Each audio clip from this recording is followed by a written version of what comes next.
તત્સત પરમાત્મા સદગુરુ મહારાજની છે।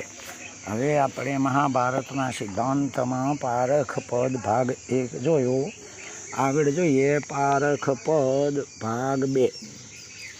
તો હવે જે પારખ છે તે નિયમવાદી હોય છે, કારણ કે નિયમ અને જ્ઞાન એકબીજાનો પૂરક છે। એટલે કે જેમ હાથ અને બોય છે, તેમાં બોય વગરનો હાથ ઉઘાડો જ પડી જાય અને હાથ વગરની બોય મજબૂત હોતી નથી। આમ નિયમથી જ જ્ઞાન શોભે છે અને જ્ઞાન પણ નિયમવાળું હોવું જોઈએ। અર્થાત પારખ આ બાબત પારખ સમજી શકે છે। આ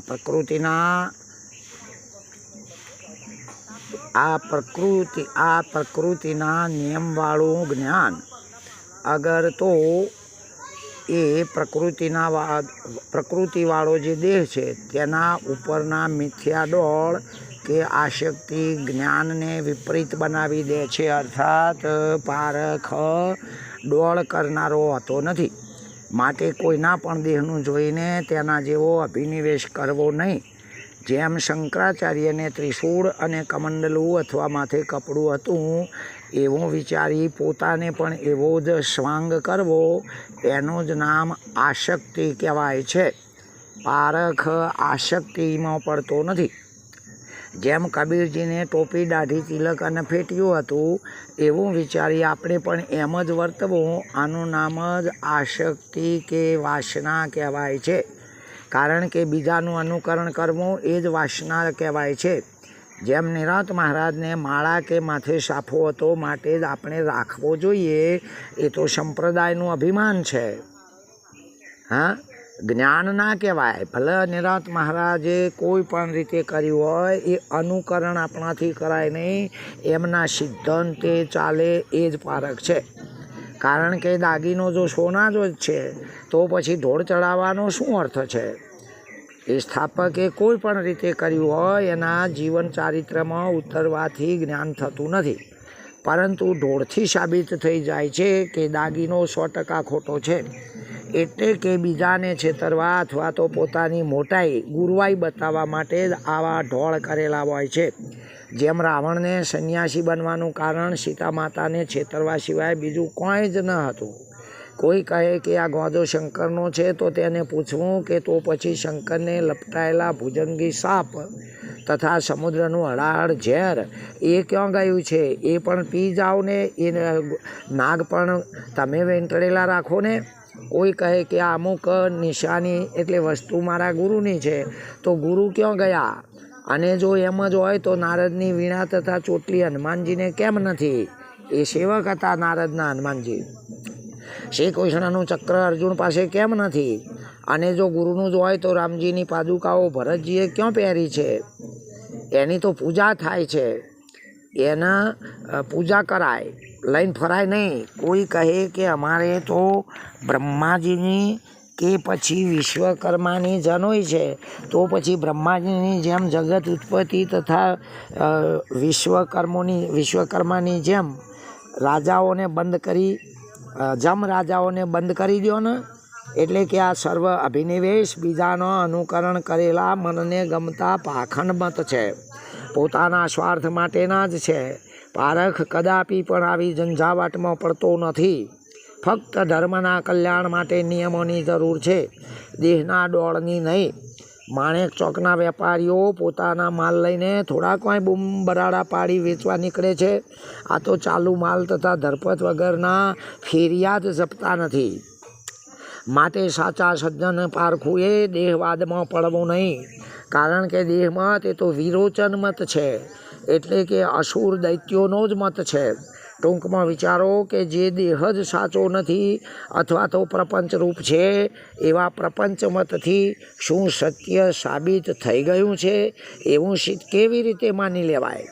માટે પારખ પુરુષનું જીવન બિલકુલ સાદું અને સરળ તથા ભપકા કે આકર્ષણ વિનાનું જ હોય છે। માટે જ સંન્યાસીઓનું જીવન માથે મુંડનવાળું જ તથા ભગવા રંગનું અથવા વૈરાગના રંગવાળું હોય છે, કે જેથી કોઈને પણ તેમના વાળ પ્રત્યે આસક્તિ થાય જ નહીં। અને ભગવો રંગ અગ્નિનું પ્રતીક છે, માટે બધી જ આસક્તિઓ બળી ગયેલી હોય છે। એ જ રીતે સંત સાધુનું જીવન શ્વેતધારી હોવું જોઈએ કે જેથી કોઈ પણ ડાઘ દેખાયા સિવાય રહે નહીં અને બીજા જીવજંતુએ પણ શરીરને નુકસાન કરે નહીં, આ બીજા હેલફેલ જંતુઓ વળગે નહીં. એટલે કે કારણ કે જો સર્વથી પર એવા આત્મા તત્વ વિચારની જરૂર છે તો દેહ મતની શું જરૂર છે? આ તો જેમ એક સજ્જન માણસ પણ જો દુર્જનનો સંગ કરે તો સજ્જન પણ કદાચ દુર્જનમાં ગણાઈ જાય છે, એમ તત્વવેત્તા પારખ પુરુષ થઈ જો દેહનો સંગ કરે તો તે પોતે પણ આસુરી મતમાં જ ગણાઈ જાય છે. પરંતુ જો દુર્જન સજ્જનનો કદાચ સંગ કરે તો તે સજ્જનમાં ગણાઈ જતો હોય છે. એમ આ દેહ કદાચ પારખના સંગમાં આવી જાય તો દેહ પોતે પણ નક્ષિક પર્યંત પારખ સ્વરૂપ બની જતો વાર લાગતી નથી. આમ દેહ કે દેહદાર સહિત વાત યોગ્ય જ થઈ જાય છે. આમ દેહ મન સમય બુદ્ધિ તત્વ વિચાર જ્ઞાન અરે આખું એ વર્તમાન નિયમબદ્ધ હોવું જોઈએ. પારખનો અર્થ જ એ થાય છે કે તે પોતે નિયમ ભંગ કરે જ નહીં અને બીજાના નિયમોને નડતર રૂપ થાય જ નહીં. એ જ પારખ છે. જેમ હીરો હોય તો ઝવેરીને તેનો માહિતગાર અગર તો જાણકારી કહેવાય છે, પણ પારખ તો તે હીરાને પોતે જ કહેવાય છે. પારખ કારણ કે જેમ આજુબાજુ ગોઠવાયેલા તમામ હીરાઓને જે પોતે જ પ્રકાશિત કરી દેતો હોય છે અને તેને ઉઠાવી લેતો બધા જ હીરા જોખા થઈ જાય છે, એ જ રીતે હીરાનો પારખ હીરો જ હોય છે. બીજી રીતે જોઈએ તો હીરાને પાણીની થાળીમાં મૂકી પૂનમની રાત્રે અગાશી ઉપર ખુલ્લો મૂકવાથી તેના ઉપર ચંદ્રનું અમૃત ઝરે છે અને તરત જ તે હીરામાંથી ફટોફટ બીજા હીરા ઉછળીને બહાર પડવા માંડે છે. બસ એક હીરો જ તેના જેવા લાખો હીરા તૈયાર કરી દે છે. આ જ પારખનો પ્રકાશ છે અથવા આ જ પારખની સાબિતી છે. માટે જ ગાયું છે કે હીરો એરણમાં ઓરાય માથે ગણ કેરો માર ફૂટે એ તો ફટાકિયા કહેવાય ખરાની ખરે ખબરો થાય આવો ને જેસલરાય આપણ પ્રેમ થકી મળીએ. આમ નાની મોટી કોઈ પણ આશક્તિઓ એ પારખને આકર્ષી કે ખેંચી શકતી જ નથી. કદાચ અદપદ કૈલાસ કે ઇન્દ્રાસન મળી જાય તો પણ જે પોતાના સિદ્ધાંતથી ડગતો જ નથી એને નવનિધિ કે અષ્ટસિદ્ધિ અથવા તો મુક્તિ પણ શું કરવી છે? જેમ ભતુ અને હરિને શંકર પાર્વતી મળી જાય, અગર તો તુકારામને છત્રપતિ શિવાજીની સોનેરી પાલખી મળી જાય તો પણ શું પ્રયોજન છે? અને કદાચ સમયે સૂકો રોટલો પણ ના મળે તો પણ શું નુકસાન થઈ જવાનું છે? વિશ્વની દ્રષ્ટિએ ભલે કદાચ ગોડા જેવા જણાય, ગરીબ જેવા જણાય, પરંતુ જેને દેહની ખબર નથી તેને રાજસ્યો અને રાજ્યની ગાદીઓ પણ કેવી? આ તો પારખના દેશમાં કોઈનો કશો જ બહાનો ચાલી શકે તેમ નથી.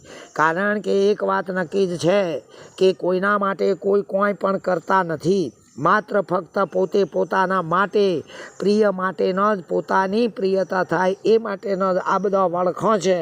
માટે સતાર કહે છે કે સુખી હું તેથી કોને શું અને દુઃખી હું તેથી કોને શું? પારખ પુરુષ તો કહે છે કે કપટી લોકોનું પોતાનું ધાર્યું ના થાય એમાં અમારે શું? બસ એક જ ઉપાય છે, કાં તો ચાલુ રાખો કાં તો પછી આ રમત છોડી દો. કારણ કે જેનું કારજ જે કરે બીજો કરે બગાડ, તાળું ગાળે કુંચી જેમ કટકા કરે કુહાળ. આમ પારખ પારખી જ જાય છે કે જેની વૃત્તિ જેમાં હોય તેને તે પકડી જ લેતા હોય છે.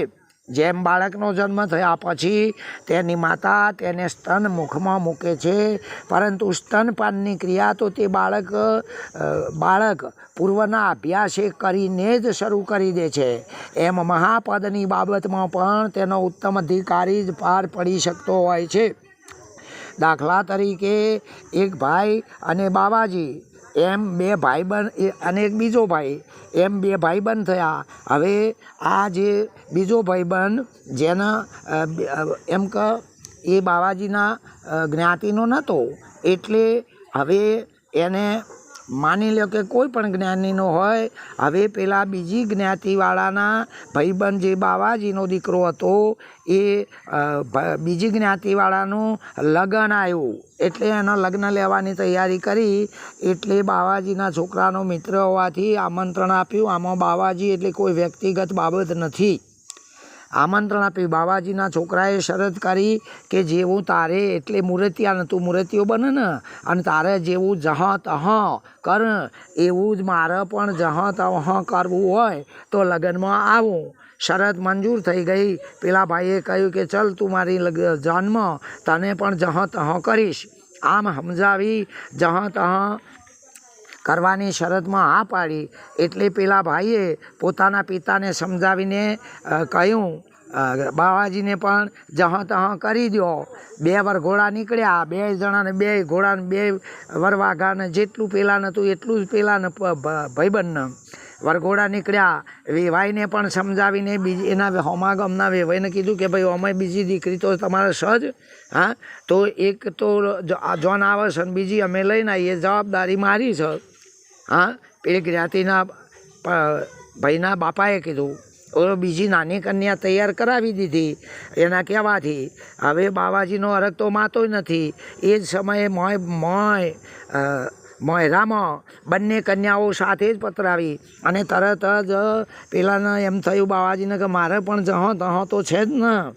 અને જો સામે કન્યા આવીને મૂકી બેસાડી એટલે તરત બાવાજીનો છોકરો ભડક્યો કે એ નહીં ચાહીએ, એ નહીં ચાહીએ.